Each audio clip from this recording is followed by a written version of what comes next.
이방 우리에게 주신 에베소서의 말씀 4장 7절에서 12절의 말씀으로 에베소서 강의 16번째, 성도는 온전하게 되어 봉사하며 교회를 든든히 세워야 합니다라는 제목으로 강의 말씀 계속 이어 듣도록 하겠습니다. 사람이 보통 살아가는 동안에 만족을 경험하게 되는 경우가 몇 번이나 있을까요? 그렇다면 왜 사람은 좀처럼 만족을 경험하지 못하며 살아갈까요? 라는 질문으로 오늘 말씀을 시작해 보려고 합니다. 여러분은 지금까지 살아오는 동안에 몇 번이나 만족했다라고 말해 보았을까요? 손꼽을 만큼 많지는 않을 것입니다. 그렇다면 만족을 제대로 경험하지 못했다는 의미는 결국 나에게 부족과 결핍이 있다는 결론을 내리고 있다는 것이 아닐까요? 우리가 이렇게 인생을 살아가는 동안에 만족을 좀처럼 경험하지 못하는 이유를 찾아본다면 우리의 시선이 늘 높은 곳을 바라보기 때문이라고 말할 수 있습니다.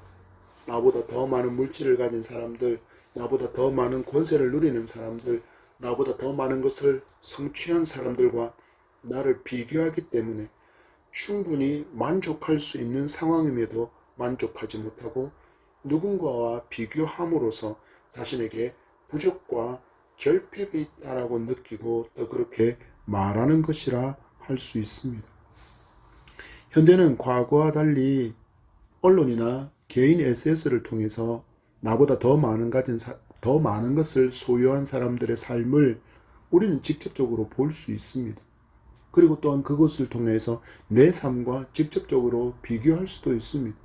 유명한 사람들이, 그리고 아주 큰 부자들이, 아주 큰 명성을 얻고 있는 사람들이 언제 무엇을 먹고 어떤 집에서 살고 어떤 브랜드의 옷을 입고 다니고 어떤 액세서리를 하고 다니고 어떤 차를 타고 다니는지, 또 어느 지역에서 살고 있는지, 얼만큼의 수입을 거두며 살아가고 있는지 등등등, 우리는 예전과 달리 더 많이 그들의 삶을 세부적으로 볼 수 있게 되었다라는 것입니다.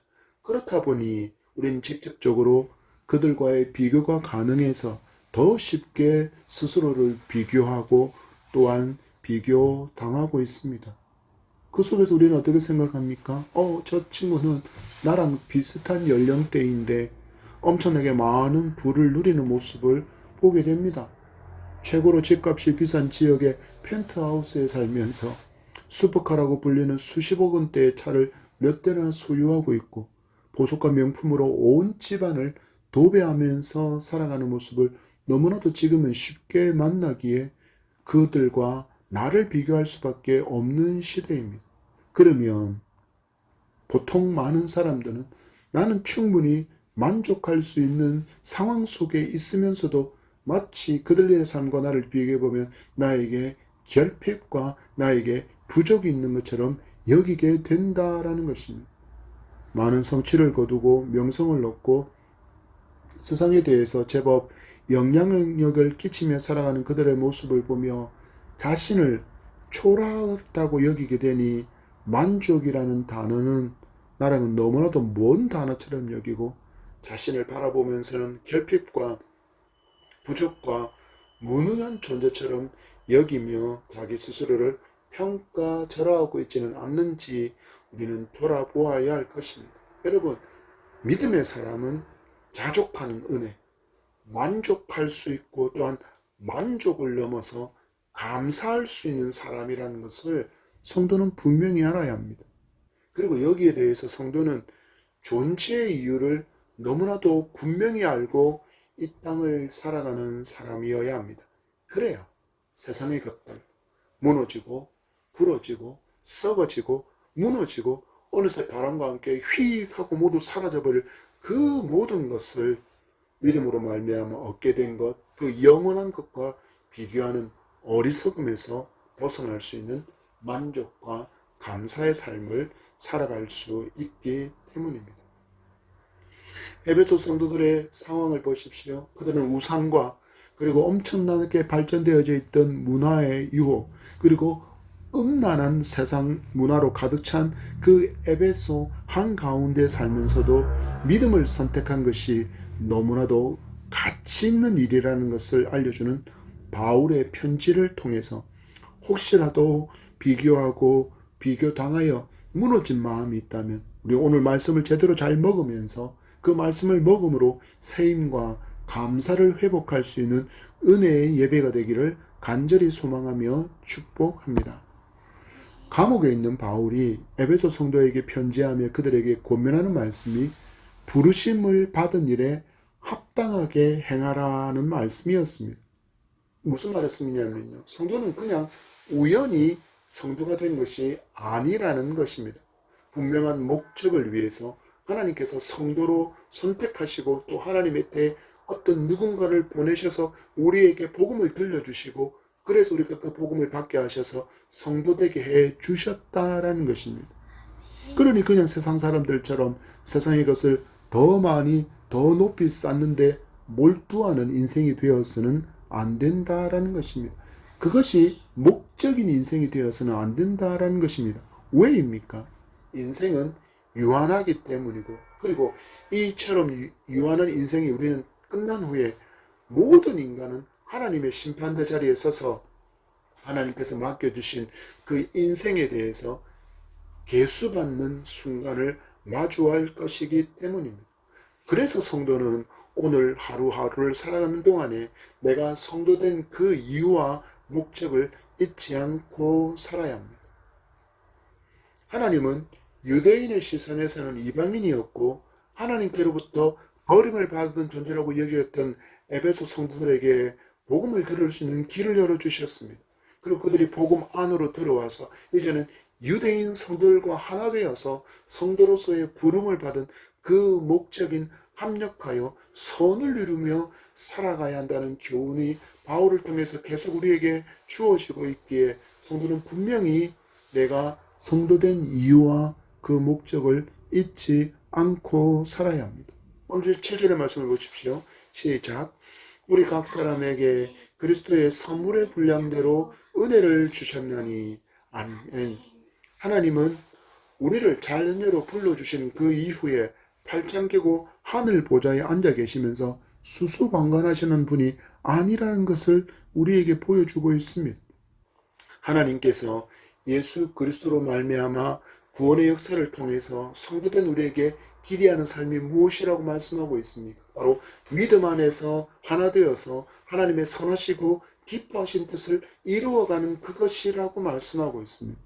에베소 성도들에게 있어서 이것은 유대인 성도들과 하나 되는 것을 의미했고 또 이렇게 하나 되어서 그들은 하나님의 선하시고 기뻐하시는 뜻을 이루어가는 그것이 사명이라는 것을 붙들게 되었다라는 것입니다. 그리고 하나님은 이처럼 당신의 백성으로 당신의 성도로 불러주신 그들이 그 사명을 잘 감당하며 나아갈 수 있도록 각 사람에게 그리스도의 선물의 분량대로 은혜를 주셨다라고 말씀하고 있습니다. 여기서 우리가 주목해야 되는 것은 두 가지입니다. 각 사람에게라는 항목과 그리고 그리스도의 선물이 분량대로 주어졌다라는 것입니다. 이 말씀은 도대체 무엇을 의미하는 것일까요?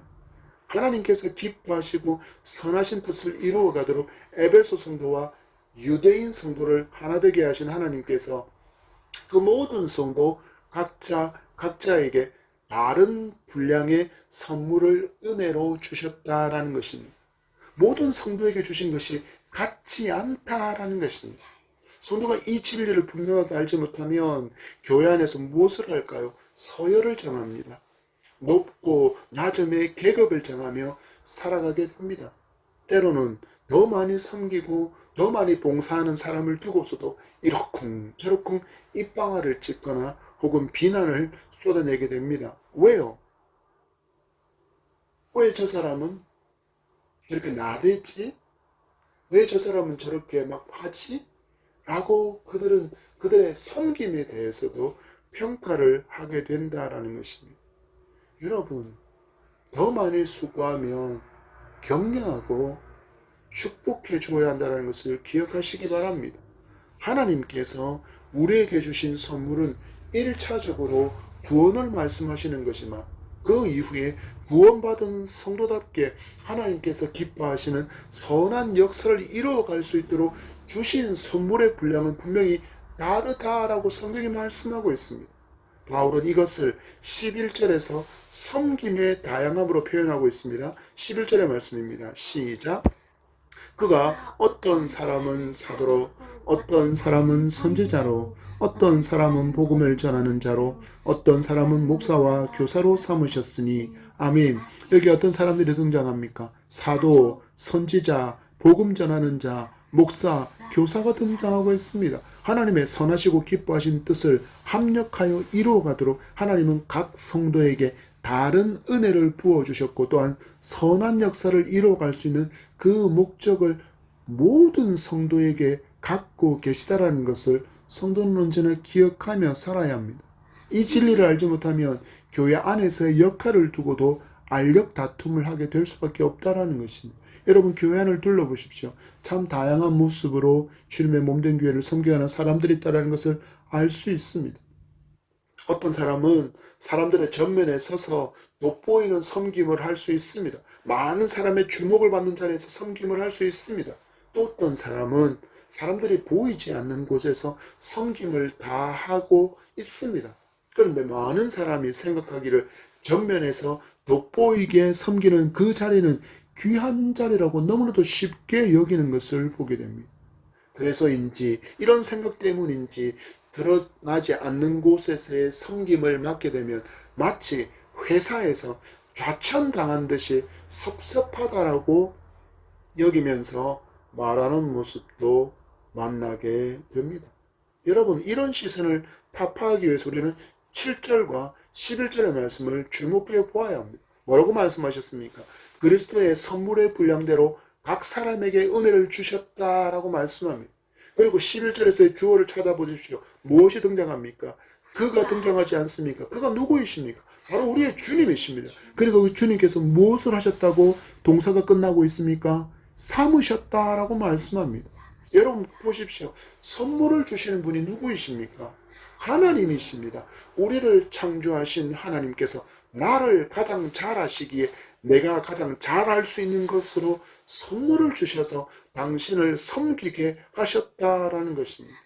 그리고 하나님께서 각 사람이 맡겨진 직분을 또한 잘 감당할 수 있도록 삼으셨다라고 말씀하고 있음도 주목하셔야 합니다. 많은 사람이 교회 직분을 목사가 혹은 당회에 소속된 장로가 정하는 것처럼 그렇게 먼저 생각하는 경우가 너무나도 많은데, 여러분 말씀을 분명히 주목해 보시기 바랍니다. 정말 그렇습니까? 아닙니다. 여러분, 누가 맡기셨다고요? 하나님께서 맡기셨습니다. 누가 선물로 주셨습니까? 하나님께서 선물로 주셨다라고 성경은 분명히 말씀하고 있음을 기억하시기 바랍니다. 안타깝게도 저도 믿음이 연약하고 어렸을 때는, 이 진리를 제대로 깨닫지 못했을 때는 대단히 죄송한 말씀이지만, 그분들에겐 또 정말 너무나 미안한 마음이지만, 무교육자로 섬길 때 담임 목사들이 그렇게 뛰어난 역량이 없는 듯이 보였습니다. 나보다 뛰어난 것이 별로 없어 보였다라는 것입니다. 그래서 그들이 하는 일들이, 말과 하는 행동이 별로 마음에 들지는 않았지만 억지로 그가 가진 권위 때문에 맡겨진 일을 감당할 때가 많았습니다. 이 자리를 빌어서 그분들에게 심심한 사과의 말씀을 전합니다. 여러분, 그 후에 제가 깨닫게 된 것은 하나님께서 그들을 합당히 여기셔서 그들을 먼저 태어나게 하셨고, 그들을 먼저 목회자로 불러주셔서 당신의 양을, 당신의 사랑하는 양들을 맡겨주셨다라는 것입니다. 그리고 저는 그들 아래에서 잘 섬기고 훈련을 받아야 했는데, 지금에야 돌이켜보면 잘 훈련받지 못했구나라는 아쉬움이 참 많습니다. 그들을 먼저 세워주신 분이 하나님이라는 분명한 인식이 그때까지 저에게 없었던 것입니다. 그랬더니 저희가 무엇을 하고 있었습니까? 저도 그들을 판단하고 평가하고 비교하는 어리석은 자리에 서 있었습니다. 여러분은 어떻습니까? 나보다 저 목사가 많이 부족해 보이지는 않습니까? 학력적으로도 더 좋지 못한 대학을 졸업한 목사, 학위도 목회학 석사가 전부인 저 목사, 나는 이미 박사학위를 가지고 있는데 저 목사는 말도 어눌해서 단어도 실수하는 모습을 많이 보일 때 여러분은 어떻게 판단하십니까? 그때 성도는 그를 목회자로 삼으시고 은혜의 선물 주신 분이 하나님이심을 잊지 말아야 합니다. 내 생각에는, 내 판단에는 내가 목회자라면 더 잘할 것 같지만 그건 나의 기준으로 내가 판단하고 있는 것일 뿐임을 기억하십시오. 내 생각, 내 판단보다는 하나님의 생각과 하나님의 판단이 더욱더 정확하다라는 것을 여러분은 신뢰하셔야 합니다. 그리고 그의 연약함을 볼 때 위에서 기도해 줄 수 있는 여러분, 그래서 합력하여 더 아름답게 선을 이루어갈 수 있는 미랄이 되어 주시기를 바랍니다. 여러분, 이것은 목회자를 바라보는 시선이 뿐만 아니라 모든 성도를 바라보는 시선이 되어야 할 줄 믿습니다. 하나님께서 그 사람을 교회인 성도로 불러주셔서 교회를 지금까지 섬겨오게 하셨습니다. 그리고 나보다 나중에 이 교회의 지체가 되었다고 할지라도 하나님께서 그에게 더 많은 것을 할 수 있는 달란트와 선물을 맡겨주셨다는 것을 인정할 수 있게 된다라는 것입니다. 여러분, 이런 우리가 진리를 믿고 이 신뢰하고 따라갈 때 나보다 먼저 누군가가 중직을 맡아서 섬기가 된다 할지라도 그것이 섭섭함의 이유가 전혀 되지 않고 비교의 이유가 되지 않습니다. 그러면 정말 아름다운 합력을 이루고 또한 교회의 통일과 순결을 이루어서 하나님의 선하시고 기뻐하신 뜻을 온전히 이루어가는 믿음의 좋은 소문나는 그런 향기 가득한 교회로 세워져 가게 될 줄 믿습니다. 한국 교회가 이런 교회가 되기를, 그리고 예다명의 교회가 이런 교회가 되기를 간절히 소망합니다. 여러분, 그렇다면 왜 우리는 이런 교회가 되기를 사모해야 할까요? 바울은 이러한 통일을 위해서 이 땅에 인간의 몸으로 낮아지신 예수님께서 그 구속의 사역을 모두 마치시고 하늘 보좌로 돌아가신 후에도 여전히 당신의 몸된 교회의 통일을 위해서 일하고 계시기 때문이라고 우리에게 알려주고 있기 때문입니다. 8절의 말씀을 보십시오. 시작. 그러므로 이르기를 그가 위로 올라가실 때 사로잡혔던 자들을 사로잡으시고 사람들에게 선물을 주셨다 하였도다. 아멘. 이 말씀은 사실 시편 68편 18절의 말씀을 그대로 인용하고 있는 말씀입니다. 시편의 원 말씀을 보면 이렇습니다. 시편 68편 18절 말씀에 주께서 높은 곳으로 오르시며 사로잡은 자들을 취하시고 선물들을 사람들에게서 받으시며 반역자들로부터도 받으시니 여호와 하나님이 그들과 함께 계시기 때문이로다. 아멘. 이렇게 말씀은 기록하고 있습니다. 이 시편 68편의 배경을 살펴보면 통일 이스라엘의 왕국의 왕이 되었던 다윗을 통해서 가장 강력한 왕국과 가장 넓은 영토를 얻게 되었던 그때를 바로 배경으로 하고 있습니다. 이와 같은 놀라운 역사를 통해서 주께서 높은 곳에 오르셨다라는 말은 다윗을 통해서 드러난 그 놀라운 하나님의 도우심의 역사가 위엄으로 드러나서 하나님께서 그 주변에 있는 믿지 않는 나라들로부터 영광을 받으셨다라는 것을 의미하고 있습니다. 그랬더니 어떤 일이 일어났습니까? 사로잡은 자를 취할 수 있게 되었고, 그리고 선물들을 사람들과 심지어 반역자들로부터도 받으셨다라고 기록하고 있습니다. 그러니까 모든 영광을 누가 받으셨다는 이야기예요? 하나님께서 받으셨다라는 것을 노래하고 있는 것입니다. 바울은 지금 이런 시편의 말씀을 배경으로 에베소 성도들에게 진리를 가르쳐주고 있는 것입니다. 무엇입니까?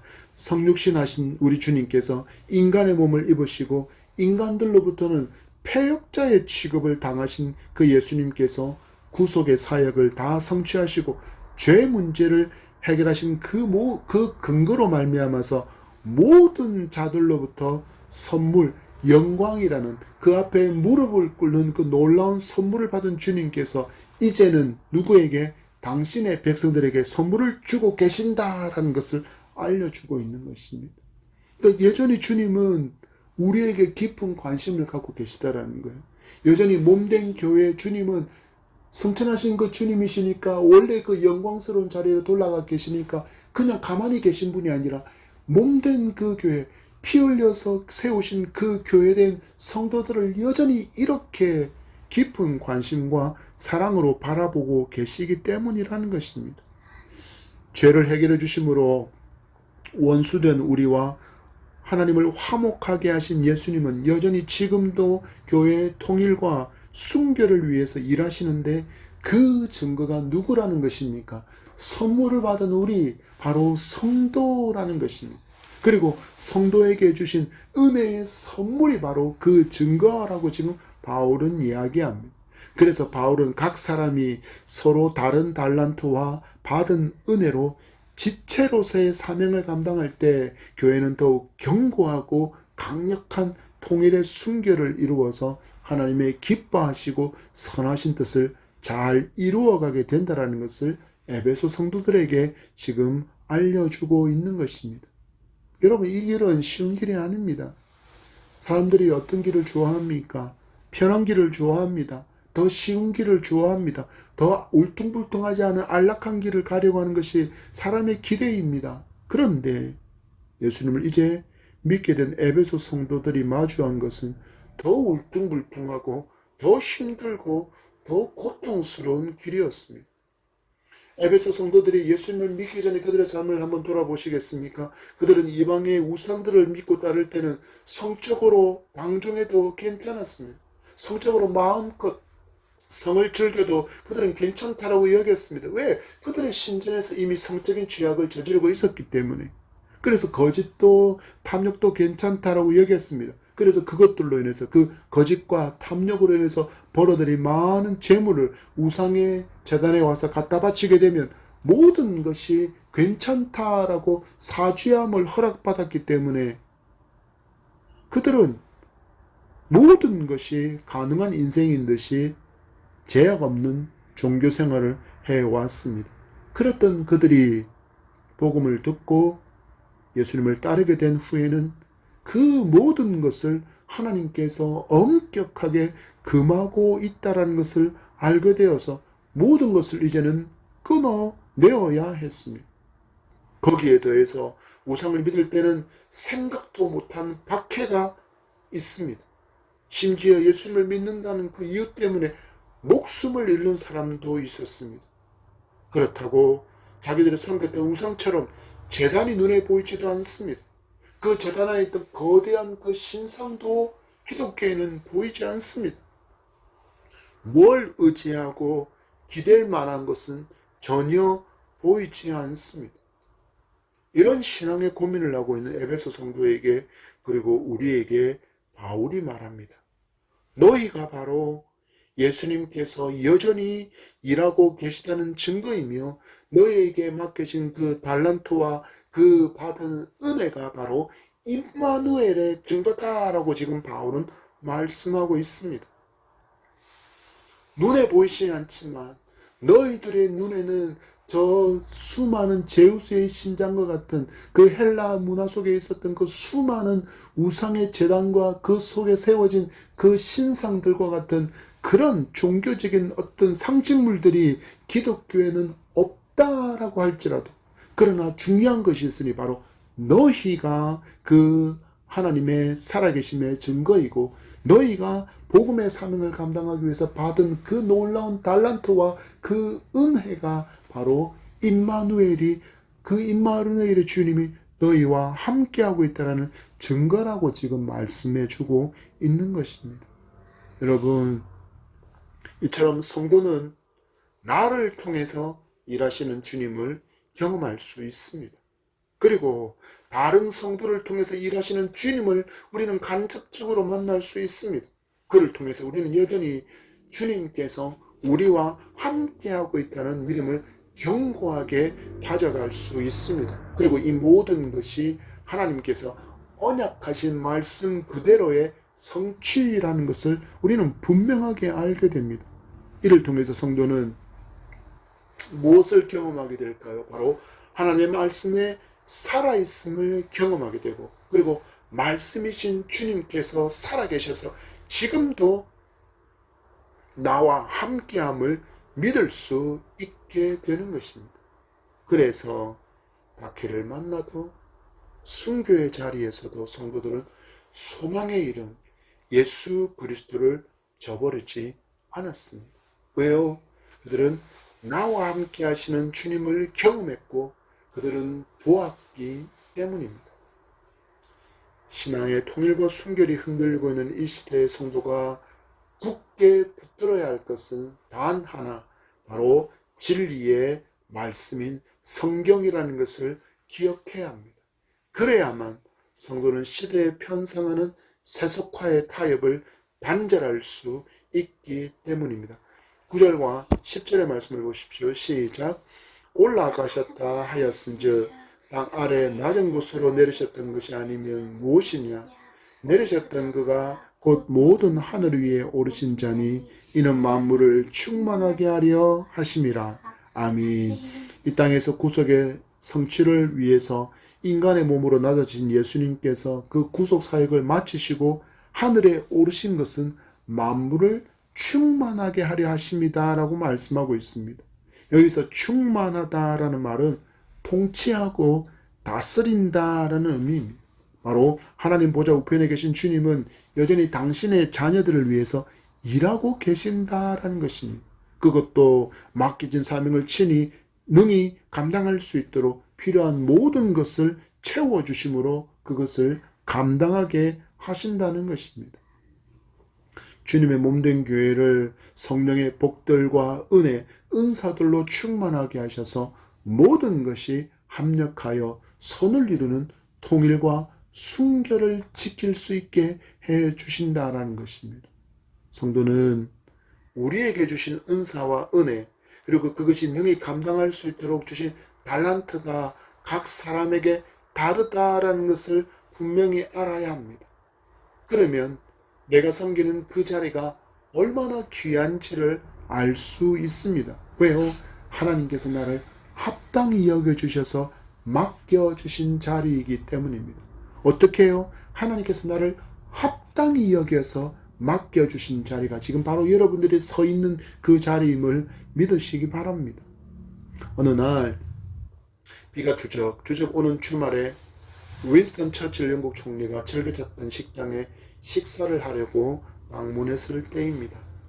앉은 자리에서 밖을 내다보는데 비가 주적 오는 창문 너머로 비옷을 입은 채로 거리를 청소하고 있는 청소부를 보게 되었습니다. 비가 내리는 날이면 보통 먼지도 그리고 작은 쓰레기들도 그 빗물에 씻겨서 내려가기에 청소를 하지 않는 게 보통인데 이 사람은 비를 맞으면서도 청소하는 청소부 이 사람의 표정이 너무나도 신기할 정도로 밝은 것이 보였던 것입니다. 호기심을 견디지 못하고 윈스턴 처칠이 밖으로 나가서 그 청소부를 부릅니다. 누군가가 자기를 부르는 소리 나는 곳으로 가보니 우리 자기 나라의 총리가 서 있습니다. 놀라서 인사를 한 후에 무슨 일이십니까? 라고 물으니 총리가 말합니다. 이런 비가 오는 날이면 보통은 빗물에 먼지나 작은 쓰레기가 씻겨가니 대부분 청소를 하지 않는데 비를 맞고 청소하는 당신이 신기했고 그렇게 비 가운데 청소를 하면서도 연신 웃음이 떠나지 않는 그 이유를 알고 싶어서 이렇게 불렀습니다. 그 말을 듣자 청소부가 이렇게 대답합니다. 저는 지금 하나님께서 맡겨주신 지구의 한 귀퉁이를 청소하는 중인데 어떻게 대충 할 수 있겠습니까? 그리고 맡겨주신 그 한 귀퉁이가 깨끗해지는 모습을 보니 제 기분도 좋아서 웃음이 끊이지 않습니다. 라고 대답했습니다. 바울은 예수님께서 우리에게 지체로서 사명을 감당할 수 있는 은혜의 선물을 주시고 직분을 맡겨주신 목적을 이렇게 알려주고 있습니다. 12절의 말씀입니다. 시작. 이는 성도를 온전하게 하여 봉사의 일을 하게 하며 그리스도의 몸을 세우려 하심이라. 아멘. 우리에게 서로 다른 직분, 서로 다른 분량의 직분을 주신 이유가 무엇입니까? 다른 달란트를 주신 이유가 무엇입니까? 성도를 온전하게 하고 봉사의 일을 하게 하고 그리스도의 몸을 세우기 위해서 우리에게 이와 같은 달란트들을 주셨다라고 말씀하고 있습니다. 이와 같이 각자에게 맡겨주신 은사로 그 받은 은혜와 달란트로 사명을 감당하는 것은 성도를 온전하게 하는 일이고 봉사의 일을 하고 이를 통해서 그리스도의 몸인 교회를 세우기 위해서 하나님께서 이와 같은 은혜를 베풀어 주셨다라고 말씀하고 있습니다. 여러분, 귀하고 천하다라는 개념은 교회 안에 있는 섬김에는 존재할 수 없는 것입니다. 이건 교회 안뿐 아니라 교회 밖에서도 내가 하고 있는 일이 귀한 일이라는 것을 성도는 잊지 말아야 합니다. 여러분, 바울의 편지를 받은 후에 에베소 성도들의 삶이 어떠했겠습니까? 우리가 좀 더 구체적으로 말씀을 살펴보면 이 온전하게 한다라는 것은 마치 부러진 뼈를 튼튼하게 고정시키고 훈련을 통해서 다시 온전히 회복되는 그것을 의미합니다. 온전하게 한다라는 것입니다. 누군가가 상처를 받고 찢어지고 다치고 쓰러져서 넘어져 있다가 예수 그리스도를 만나서 예수 그리스도의 믿음으로 들어와서 그 믿음의 지체들이 있는 교회 속에 들어와서 이처럼 회복을 경험하게 해 주어야 한다라는 것입니다. 이렇게 교회는 지금의 분열과 분쟁 다툼으로 통일이 무너진 상태라고 해도 반드시 회복되어야 한다라는 것입니다. 무엇입니까? 그것이 하나님의 기대이기 때문입니다. 그리고 분열과 분쟁 다툼이 하나님께서 얼마나 싫어하시는 모습인지도 분명히 알고 우리는 이것을 분명히 회개해야 합니다. 다투고 분쟁하고 분열해서 통일되지 못하는 교회에서 어떻게 선한 역사가 일어날 수 있겠으며 힘을 낼 수 있겠습니까? 그리고 각자에게 맡겨주신 사명의 직분을 잘 봉사해야 합니다. 무슨 말입니까? 가볍게 여기지 말아야 한다라는 것입니다. 우리 교회는 사람이 없어서 하기 싫은데 목사님이 하라고 해서 어쩔 수 없이 하고 있습니다라는 것은 맡겨진 이 봉사의 직무를 소홀히 할 어떤 이유가 변명이 되지 않는다라는 것입니다. 나는 작은 교회에 출석하고 있기 때문에 우리 교회는 섬길 사람이 없어서 내가 너무 많은 일들을 하고 있어 라고 말하지 말라라는 것입니다. 힘을 내시기 바랍니다. 그리고 즐겁게 봉사하기 바랍니다. 하나님께서 여러분을 합당히 여기셔서 맡겨주셨기 때문입니다. 그 직분에 순종할 때, 즐겁게 순종할 때 여러분의 심령에 놀라운 기쁨이 넘쳐나게 될 줄 믿습니다. 이 모든 것을 통해서 교회는 통일과 순결한 모습을 든든히 세워갈 수 있습니다. 교회가 힘이 있게 된다라는 것입니다. 어려움의 세력을 격파하고 죄로 죽은 영혼, 병든 영혼을 구원하고 하나님의 나라와 의를 이루어갈 수 있게 된다는 것입니다. 그런 힘이 생겨난다라는 것입니다. 기억하십시오, 여러분. 성도는 신앙 고백을 했으니 나는 이제 구원받은 성도가 되었습니다. 그래서 구원이라는 보험에 들었으니 이제는 마음껏 내 마음대로 살아가도 되겠네요라는 그런 이상한 신앙을 가지지 마시라는 뜻입니다. 여러분, 그럴 수 없다라는 것을 오늘 말씀이 우리에게 분명히 가르쳐 주고 있습니다.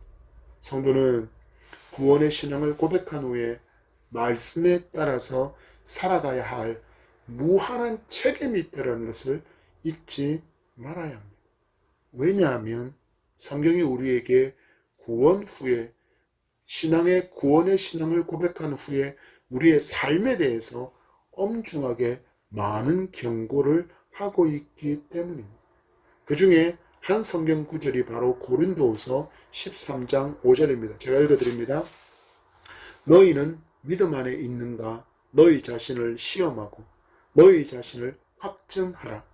예수 그리스도께서 너희 안에 계신 줄을 너희가 스스로 알지 못하느냐? 그렇지 않으면 너희는 버림받은 자니라. 말씀합니다. 너희가 믿음 안에 있는가? 너희 자신을 시험하라. 그리고 너희 자신을 확증하라. 믿음이 안에 있는 사람의 삶이 어떤지를 분명히 기억하며 살아라는 것입니다. 나는 이제 구원받았으니, 나는 이제 구원의 신앙을 고백했으니, 나는 이제 구원받았어. 그러니까 내 구원은 절대로 취소되지 않을 거야. 그러니 나는 내 마음대로 살아도 괜찮아 라며 몇 번 교회 온 이후에 교회는 단 한 번도 더 이상 출석하지 않으면서도 나는 구원받았어요. 나는 신앙이 있어요 라는 그런 이상한 거짓된 신앙, 거짓된 구원 논리에 속지 말아야 한다라는 것입니다. 무엇으로 증명해야 합니까? 하나님의 말씀에 순종하는 열매로 우리는 내게 믿음이 있음을 증명하며 살아야 한다는 것입니다. 그것이 무엇입니까? 바로 교회의 통일과 교회의 순결을 지키기 위해서 내게 맡겨진 직분을 감사하게 기쁨으로 섬겨 나가는 것이라고 말씀하고 있음을 여러분 잊지 마시기 바랍니다. 말씀을 맺습니다. 에베소 성도로 불러주신 그 목적을 분명히 알려주고 있는 바울의 편지를 오늘 우리가 받았습니다. 이제 우리에게는 이 주신 말씀을 즐겁게 순종하며 살아가야 할 책임이 있다는 것을 우리는 기억하며 살아가야 합니다. 맡겨주신 사명 또한 그 사명을 넉넉히 감당할 수 있도록 살아계신 주님께서 내게 주신 은사와 그 달란트를 하나님의 영광을 위해서 성도를 온전하게 하고 봉사하며 교회를 든든히 세워가는 길에 힘써 사용해야 할 것입니다. 성도를 성도답게, 교회를 교회답게, 가정을 가정답게 세워가는 바로 회복의 시작임을 여러분 믿으시고 순종의 열매를 맺는 우리의 삶이 되기를 축복합니다.